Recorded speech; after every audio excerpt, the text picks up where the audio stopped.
that have done something for themselves without government handouts. And today, what an honor, we have an icon here with us today. Jerome Chazen, co-founder of Liz Claiborne, author of My Life at Liz Claiborne, How We Broke the Rules and Built the Largest Fashion Company in the World. What a pleasure to have you here today, sir. Thank you. Pleasure to be here. Okay, now, your resume, I mean, your involvement in the world is, we have to talk about it. You started the Institute of International Business and Museum of Art at the University of Wisconsin. You've given so much back to society, but when you started, I can't imagine you had a whole lot of change in your pocket. That's true. So what made you and your co-founder say, we're going to start this fashion company? Well, the time was right. And we were 4 partners to begin with. Mm-hmm. No kids. I was 48 years old. I had spent my entire career, virtually my entire career, in the fashion industry, one aspect or another of it. Made plenty of mistakes working for other people. But I would say that I had a successful career. And but I had never been in my own business. I had always been successful for other people. And I think part of that was in the same psyche as my 3 partners. And I had always been, I had spent most of my career as a retailer and was always conscious of the consumer. And I just felt there was something happening in the consumer world and an opportunity for a company to come along and take advantage of it. You were a startup, though. You had a very safe, you know, because this is a question that always amazes me when I talk to entrepreneurs. You have a safe job, you're getting benefits, you're getting paid, you're probably not going to get laid off anytime soon. You decide to take a risk at a startup that could fail. Absolutely. Right? Absolutely. So why were you confident enough to do it? I thought that I understood the business, understood the problems that we would run up against. And I was absolutely convinced that, you know, if not now, when? Mm-hmm. was one of those things. Mm-hmm. I didn't want to go through the rest of my life and keep saying, gee, if I had only done this or that, and so on. And so you just make those decisions. You started it. Fortunately, my wife was supportive. Supportive. It's a huge, important factor. Right. You started with a total investment of $250,000. You said that something was changing with the customer back then. What was changing? Yes, well, a number of things were changing. First of all, at the time we started our company back in 1975, 76, mm-hmm. The single most important category for women was dresses. And dresses, I didn't think were going to make it in the new world that we had. And our company was set up to provide separates for the consumer, which was a different way of dressing. Right.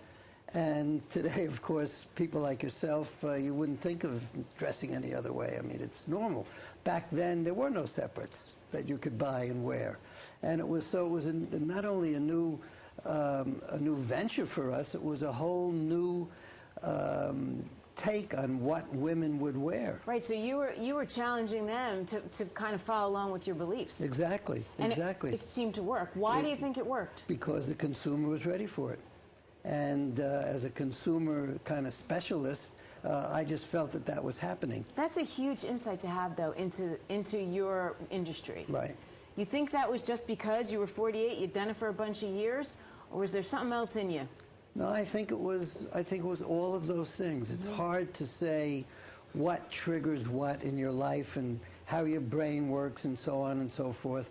But you just gather certain kinds of information as you go along and process them in certain ways. And I just felt very comfortable with what we were going to do. 90% of all businesses fail, small businesses fail in the first year. So why do you think yours didn't?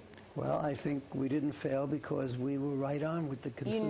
You knew with the need. Yeah. Because that's actually something that many entrepreneurs say. They felt a need, and it could be as silly as, you know, a product for the kitchen. And their gut said that this was going to work, so they had to go for it. Exactly. So then Liz Claiborne becomes a household name. It almost seemed like it was overnight. I mean, this is something I grew up with. Right. And then what happens, though? Because then it struggled for a little bit, too. Well, it's very difficult, and unfortunately, things happen in companies. I left the company in 1996 and thought we were in pretty good shape. Things changed, and decisions were made, strategic decisions were made. We were a multi-billion-dollar company at that point with tens of thousands of employees all over the world. And running a business like that is difficult. And the fashion industry is unforgiving. You can't make mistakes. The consumer won't allow it. Consumers will tell you immediately by walking away. Right. Which is tough. Right. And you got to get them back. Exactly, exactly. And so I try not to speak too much of the decisions that were made at the company. Ultimately, as we look back now, you know, people have 20/20 hindsight. As we look back and say, well, maybe they shouldn't have done this and they should have done that. At any rate, whatever happened was that they allowed the Liz Claiborne signature part of the company to slowly kind of disintegrate, in a sense. It became uncool. It became uncool. Right. Yeah. Do you think the company got too big? Is that a risk I think a lot of people take? It's very possible. It got just too big, and then how do you control? It's a question it's an interesting question. I don't know. Right. We did become big. We had a number of different divisions, and the strategy as the Liz Claiborne line itself became less important in the stores, and volume started to drop. The strategy of the company was to buy and acquire other companies. Get bigger. To get bigger and make up for the loss in the Liz Claiborne business. What were some of the other rules you broke? The title of your book is How We Broke the Rules. Well, of course, making separates when the world was wearing dresses clearly you broke those clearly rules. breaking the rules. The other thing that happened is there was no place for us in the department stores. They didn't have a place to put our merchandise. We didn't fit into the way department stores were set up. Even in what we might call the sportswear area of the store, not dresses, but sportswear. Department stores were set up by classification. There was a blouse department, a sweater department, a skirt department, each one having a separate buyer, and the buyers didn't necessarily even talk to one another. So that if you wanted to put together a group of separates for yourself, it would be very difficult because they wouldn't coordinate. And here we were coming along. We had identified this consumer and this need. We said, well, we'll present a coordinated group of separates to the store so the consumer can come in, see it right there in front of it, right on the rack, and pick out the things. It was great. Easy. I used to say it was like Garanimals for adults. Exactly everything right. matched? You could everything work everything in? Exactly right. Oh, so you're saying that there was no... They didn't have a place to put it. So they would have put your blouses in one, your skirts in the other, but meanwhile you needed them all together. Exactly. And convincing some of the stores to start and to help us and to work with us that way was extremely difficult. But we did get some people who were willing to do it. And the consumer response was fabulous. And once that happened, the rest of the retail world wanted to get on board as quickly as they could. Yeah, because then you changed the way fashion designers looked at things. Exactly. Because they had to create the full outfit, not just the top or the bottom. Exactly. Who's doing it right these days? Well, it's very hard to say. So many people are trying to do things. I mean, I've always been very partial to the Ralph Lauren people, I think, even though most of their business is men's and they don't have exactly the same kind of fashion problems in men's as you do in ladies. They've done a very good job. I think that the newcomers now, relative newcomers in the industry, like Michael Kors especially, is becoming very important. And Marc Jacobs is another one becoming very important. Those people seem to be doing it right.